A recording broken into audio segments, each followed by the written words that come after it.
What is going on, all of you pizza lovers out there in the world? I'm Mega Am, so thank you for watching this review video. Whether you are a new or returning viewer, I appreciate you stopping by.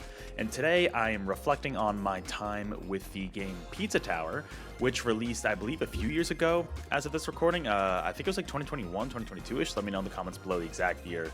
Didn't look it up ahead of time. However, it released in like the summertime on the Nintendo Switch in 2024. It took at least a couple of years to get to that platform, and that is where I played it. I heard great things about it. I finally got to check it out, especially as someone who loves Wario Land 4, which this game takes a lot of inspiration from. You might be kind of up your alley too. So the way I like to structure these reviews is kind of the first chunk, and probably most of this video will be spoiler free, just like light gameplay spoilers and kind of impressions there, and then I'll save the end for a little more of the spoilery section. So let's start with the no to light spoilers here.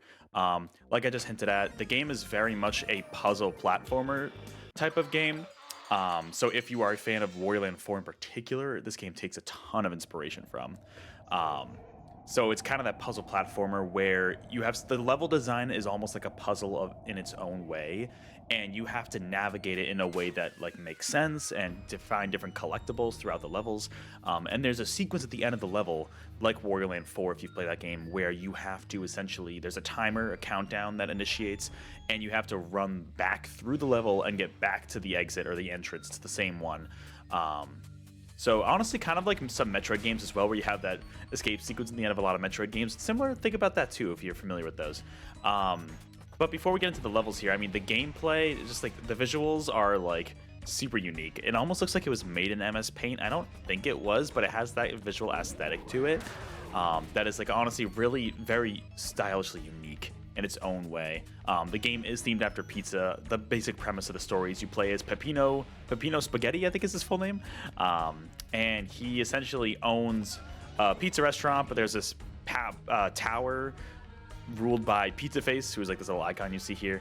And it kind of, from what I can tell, like kind of steals your competition a little bit. I think there might be more to the story. The story doesn't really matter that much in this game, but for people who want to get into it, they can. So essentially you have to climb this tower and destroy it from the inside out and eventually confront Pizza Face. So definitely some of the background artwork's a little interesting. Oh, it's gonna make me do the tutorial because this is a new save file. So yeah, pixel art, very unique if you like that kind of like grotesque style of humor. But the gameplay itself, this is just gonna be a tutorial section, so I'll try to like blaze through this section. But very much like you can tell, like the level design's pretty blocky, and like most levels are like that, where they're blocky in a way that makes it fun to navigate. So you can run up different walls, you can slam down on certain blocks. You're trying to collect these toppins. There's 5 total per level, and you're trying to collect them at the end. Based on how many you collect, you get a certain amount of money, and that money can be used to progress further into the game. There's also other collectibles you can get to, treasures that are, I think they're just kind of optional. They're definitely optional. I forget what they unlock, but they are definitely not mandatory to complete the game. And then there's also 3 secrets per level, which are usually, they're relegated by like these little secret mini platforming challenges. They're like denoted by an eyeball icon, and like some of them can be pretty well hidden. I think sometimes to a fault. I had to use a guide to find many of them that I wasn't the biggest fan of, but you can already tell like this game can get very fast-paced and frenetic. If you are a fan of like speedrunning 2D platformers, I think you will very much get a kick out of this style of game.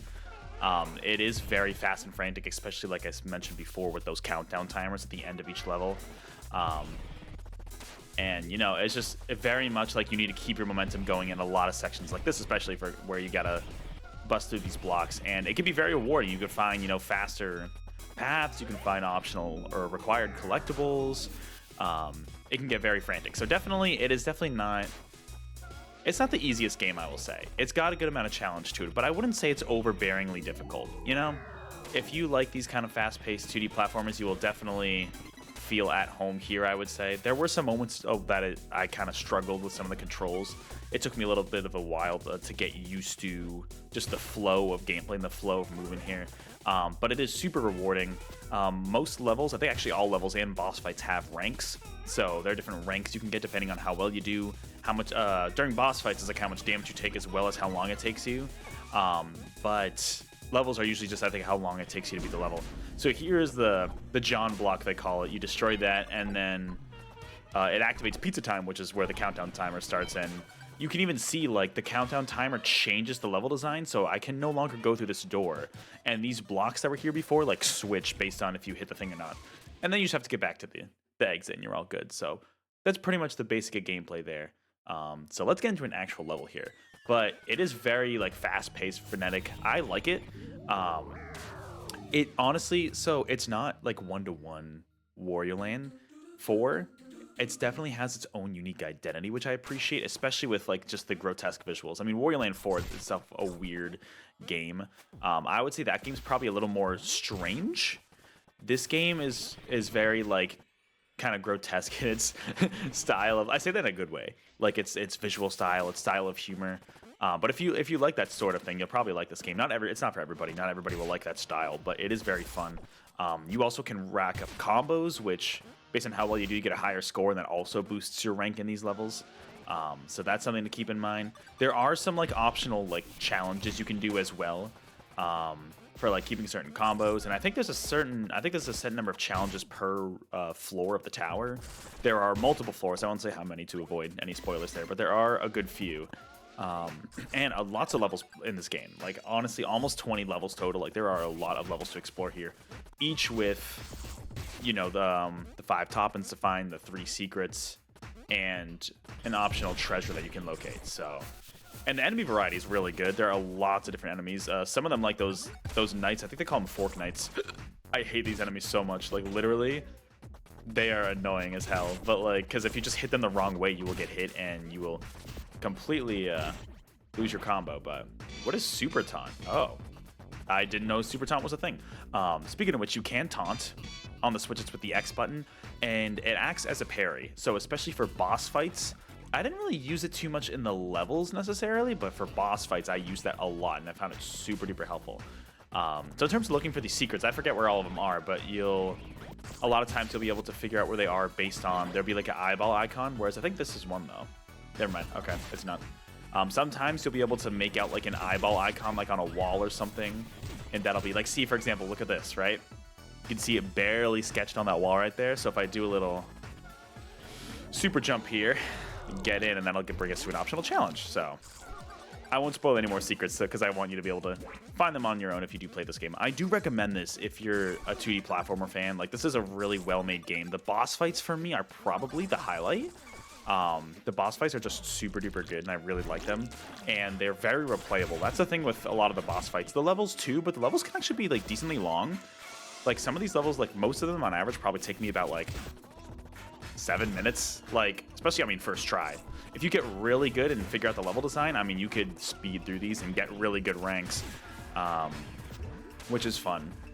There are technically multiple playable characters. I won't say how you unlock them, but I think those added with an update, I want to say. So there's that too. If you like, kind of like, especially like, I think like Sonic games where you have like multiple playable characters, that's what I like to equate it to. Which is fun. I have not messed around with the other character. I've only played as Peppino throughout the adventure there, but I imagine they also play pretty differently. They seem quite different than Peppino. Peppino's the Mario of the game. Let's just say that. Which is not a bad thing, just like definitely a good place to start and kind of experiment with. I'll kind of like explain my way as I get through this level. But what's cool about each level, there's a lot of hidden blocks like that too in the walls you can find. Almost every level, this one's a little basic because it's early on. It's like the first level of the game, right?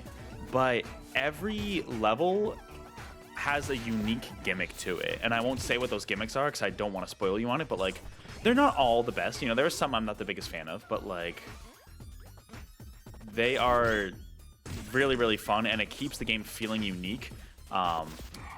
And you might be thinking like, oh, like why, like is it just too gimmicky at that point? Does the game not have a sense of focus? And no, it does, because it's still the same core gameplay in every level, but it's just, there's like a unique like little level design kind of thing for each level that you go into. So every level feels very unique. This one's pretty short. It's a pretty good intro level, right? They do a pretty good job of introducing you into the mechanics. Like the tutorial sections are pretty solid. Like, I've never been the biggest fan of tutorial sections like that, but like it does a good job of teaching you the maneuvers.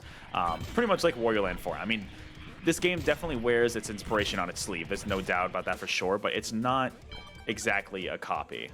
So you can see as we're counting down the timer here, it's slowly reducing my my score just a little bit. So, oh, now we can go this way. Look at that. So it's kind of cool, like especially on the return loop back to the entrance of the level. It's honestly kind of cool because it's like it's not the exact same path back. Like new paths always open up for you to go through, a new level design. So you might think it's just like, oh, you're going back the same way that you came, but no, not at all. It's completely different because new level design, it will be triggered by activating pizza time, which is super duper cool. So it's really good, honestly. Like I don't.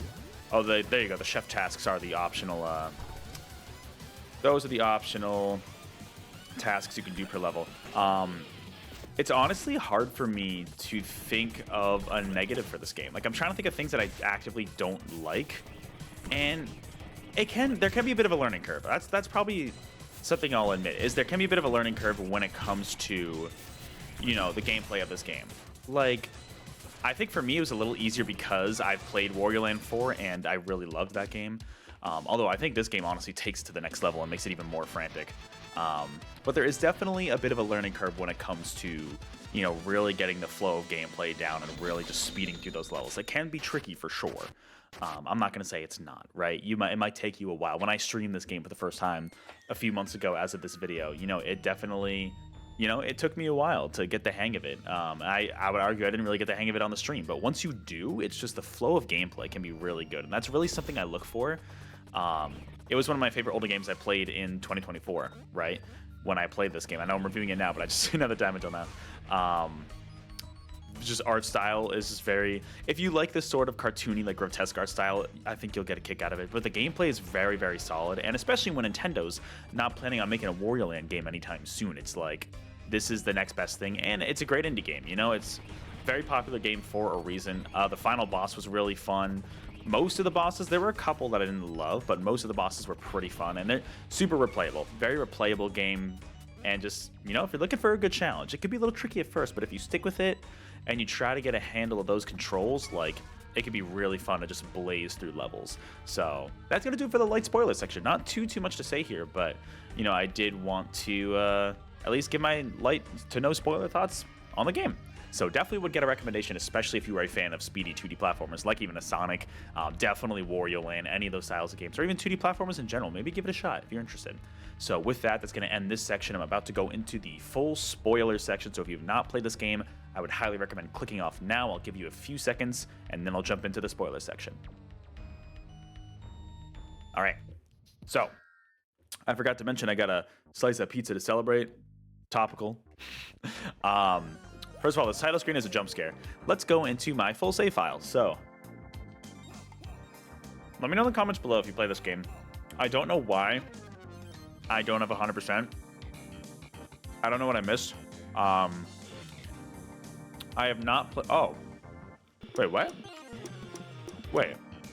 Oh, actually, that was the other. Okay. I have not played as this character. I forget his name. I know he's based off of the Noid, but was that Domino's old mascot? That must have been it. Which is funny because I'm eating Domino's pizza. I got all the collectibles in the game. I really did, which I did enjoy. I think some of the secrets were a little too cryptic for my liking. I think that was kind of a big issue for me.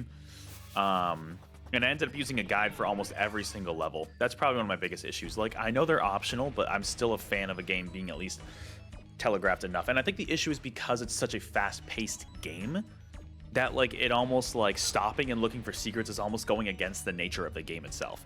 So you can see here, yeah, I got all the top and all the secrets, all the treasures. So I don't know exactly what it was that I missed. And maybe there's some other secrets that I don't know about. But the tomato boss was pretty fun.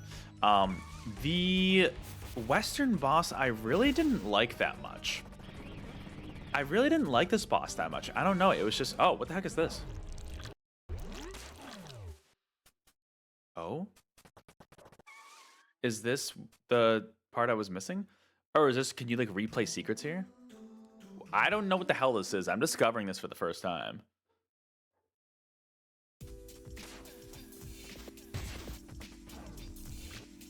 Oh, this is actually kind of cool. Hold up. Oh, this is actually really cool. Okay. So you speed run the secrets in order. I'm not going to do it right now. But like, that's super duper cool. I'm gonna lose anyways. This is actually a really neat idea. Maybe this is part of the reason why I didn't fully get that completion percentage here. I really like this. That's super cool. So it does it like, it shuffles the secret levels, and then you have to go through and do them all in a row and within the time limit. That's really cool. I'm not gonna waste my time with that. This is super cool. Oh, I forgot about some of these. Yeah. Oh man. Oh yeah. This one was tough. I remember struggling with this one a bit. The secret challenges were fun. I really like these rooms, but finding them all was a pain in the butt. Oh no, he's got a gun. Yeah, if you're at this point, I assume you've seen all these. You know, like I said, I don't want you to be spoiled on these challenges because they can be pretty fun in their own right. So yeah, I'm not gonna do too much of this, but that's cool to know that that's there. I might try that after this. What is to the room here? Oh, cool. This is a nice sound test room. I love it. Cool. All right. Well, I did not realize that was a thing until now. Very cool. The Western boss, like I was saying before, I really didn't. This was my least favorite boss, I think. Was the Western boss. My favorite floor was the third one. I really like the third floor. Like, that was just my favorite. The vacation resort themed one, I thought that was kind of fun. There was like the golf. There were a few different things. There was the golf area. There was, what else was it? That was the most memorable one. The Gnome Forest was pretty fun when you play as what is his name? Jerome? No, it's not his name. What is his name? I don't know. Oh, this again? I guess it's in every floor. But this boss, whatever his name was, that was solid. The fake Pepino was funny, and like progressively gets more just like crazy as you go. The lore here, I kind of got the vibe of it, and just like the fact that the John block was like trapped here, and that Pizza Face or whatever his real name was kind of manipulating everything here. But the final boss sequence was very cool. I really liked that, you know, almost like a boss montage of a lot of that. Where is he? A little charity? I do have $90. I did not do all these chef tasks. Oh, right, they're 3 per level. I didn't do most of those chef tasks, honestly. Where could he be? All right, that's a level. Oh, there you are. What do you need? Ah, it's a costume. Very cool. I wonder what costume I unlocked. Yeah, I don't know. It's like, definitely, I think my biggest thing is someone who likes to fully complete games. The secrets were a little cryptic. I definitely didn't find all of them. The treasures weren't as bad, I didn't think. I gotta figure out what costume I did. Oh, it's just money arts. It's funny. Okay. Just by giving money to him. Cool. And I don't know, the multiple playable characters is a fun thing. I don't know what that was up there, but that looked interesting. Who are you? Oh, it's the cowboy dude. Fuck you. It was fun. I don't know. Like, definitely a fun game, especially like, I forgot how much I missed this style of gameplay that was similar to like what Wario Land 4 offered. It was just very, very fun. I don't know. I really enjoyed going back and revisiting this. And this game, honestly, I think I still prefer Wario Land 4, especially because of how the levels were structured and it's collectibles. But I think this game is, I would argue this game is more frantic than Wario Land 4. And once you like pull together, it almost adds like a speed running component to the gameplay style of that game, which makes it stand out, I think, in its own way. So it's definitely not a carbon copy of Wario Land 4, which I appreciate. You know, it's unique in its own way. It makes it stand out. And it's happy to see like a success story, you know, for the developer, to see this game get as popular as it has. You know, and now it's finally out on Switch, which is like the perfect platform for it. So definitely, overall, just to kind of summarize this, if you are a fan of Wario Land 4, you will definitely, I think you should definitely check this game out. If you are a fan of any speedy platforming, not even speedrunning necessarily, but just like, excuse me, fast-paced like action platforming game, I think you'll get a kick out of this, especially because it has that kind of puzzle mechanic to it where, you know, it's very, I don't know, it's just very frantic and fun, and like when you string things together, it could be a little bit of a learning curve, but when you get it down and it feels like good to play, it's just, that's when it's good. You know, you get the flow of gameplay going. I'm always a big fan of like really good flow in games, and this game definitely has that once you get over that learning curve and really experiment with it. So that is going to do it for this review of Pizza Tower. Let me know your thoughts in the comments below. Did you play this game? Did you enjoy it? Have you not played it but you're interested in checking it out because you've heard about it? Let me know your thoughts in the comments below. Otherwise, I will catch you all on the next video or live stream, and until then, keep on eating pizza. I mean gaming too, but I got to eat pizza because the pizza is so hard.